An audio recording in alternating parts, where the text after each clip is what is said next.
Turabasuhuje kandi tubahaye ikaze kwiteganya gihe ryo kuri uyu mugoroba ho ku itariki ya mbere Ugushyingo 2022 muri gihe yo kurigezwaho na Alphonsine Musanganire mukaba mwariteguriwe na Meteo Rwanda.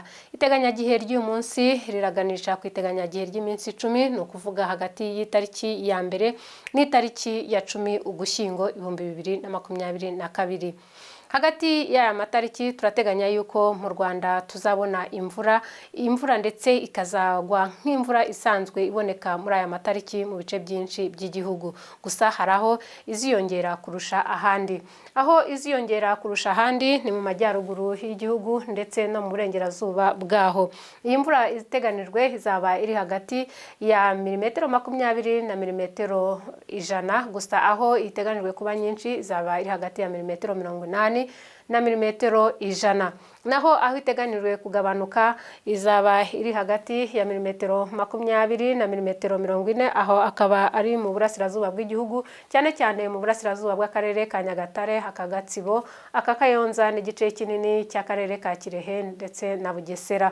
Iteganijwe kandi kugabanuka umujyi wa Kigali, cyane cyane mu karere ka Kicukiro, kimwe no mu bice bike by'akarere ka Rwamagana, Akangoma ndetse no mu gace k'Amayaga mu majyepfo y'igihugu. Turateganya ko imvura izagwa hagati y'iminsi 3 n'iminsi 7. Imvura ifatika turateganya guhera ku itariki ya 3 kugeza ku itariki ya 10 Ugushyingo 2022. Reka dukomeze turebe umuyaga uteganijwe uko uzaba ungana.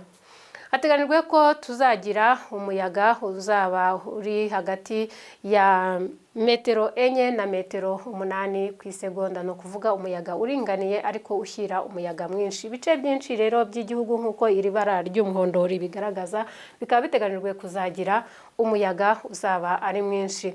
Naho umuyaga uringaniye ukaba uteganijwe cyane cyane mu karere ka Nyagatare ndetse no mu majyaruguru y'igihugu, mu karere ka Musanze, Akaburera n'aka Gakenke, kimwe no mu karere ka Nyamasheke na Rusizi, naho mu bice bimwe na bimwe byaho. Hari ingaruka rero duteganya zijyanye n'umuyaga mwinshi ndetse n'imvura biteganijwe, cyane cyane ahagaragaye ko ari byinshi. Izo ngaruka zikaba ziganisha ku kuguruka kw'ibisenge, gucikagurika kw'ibiti ndetse n'ibindi bijyanye n'umuyaga mwinshi, kimwe nuko duteganya yuko hari ahazaboneka urubura ndetse hakaba n'ahazaboneka imvura nyinshi, nayo iganisha ku zindi ngaruka zijyanye nko gusenyuka kw'ibikorwa remezo. Turateganya kandi yuko muri aya matariki igipimo cy'ubushyuhe kizaba kiri hagati ya °C -20 na °C-30. Ahateganijwe rero kuzagira igipimo cy'ubushyuhe bwinshi kiri hejuru kurusha ahandi ni mu karere ka Bugesera, Akangoma ndetse no mu mujyi wa Kigali n'igice cy'Amayaga mu majyepfo y'igihugu.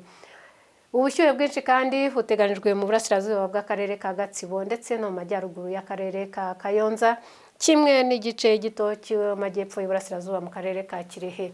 Ubushyuhe bukaba bunateganijwe nanone mu karere ka Rusizi mu bice byinshi byaho. Naho ahazaba hari igipimo cy'ubushyuhe bwinshi kiri hasi kuruta ibindi ni mu ntara y'amajyaruguru hafi ya hose, ndetse no mu majyaruguru y'intara y'Iburengerazuba, kimwe no mu bice bimwe na bimwe by'intara y'amajyepfo. Reka tugaruke turebe iteganyagihe ryo ku munsi w'ejo ku itariki ya 2 Ugushyingo. Hateganijwe ko ku masaha ya mu gitondo nta mvura, ndetse naho ku masaha yo ku gicamunsi turateganya imvura mu bice byinshi by'igihugu, ukuyemo umujyi wa Kigali n'uturere tw'intara y'Iburasirazuba, ariko Nyagatare na Gatsibo ho hakaba hateganijwe imvura. Mwakoze gukurikira amakuru y'iteganyagihe, tubararika iteganyagihe ryo ku munsi w'ejo. Mugire ijoro ryiza.